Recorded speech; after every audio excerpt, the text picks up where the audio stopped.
এই যে আর্চিকরের ঘটনা, অভয়া খুব খারাপ ঘটনা, এ নিয়ে কোনো প্রশ্ন ওঠে না। কিন্তু তারপর যে রাজনীতি হতে হতে হতে হতে যে জায়গায় গেছে আপনারা সবাই বুঝতে পারছেন। জুনিয়র ডক্টরস ফ্রন্ট তারা বলেছিলেন অভয়ার যে মূর্তিটা তারা বসিয়েছেন যে আরজিকরের প্রাঙ্গণে, সেই টাকাটা হচ্ছে ৫১,০০০ টাকা লেগেছে, যেটা অডিটে আছে, যেটা প্রকাশ করা হয়েছিল, অডিটের পাতায় লেখা আছে।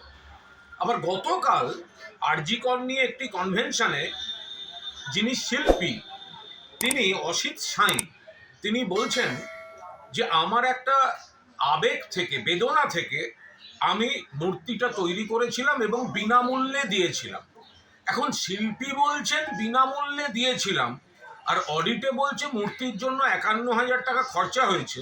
এইটা আমি একটু কনফিউজড হয়ে গেছি। তাহলে কোনটা ঠিক?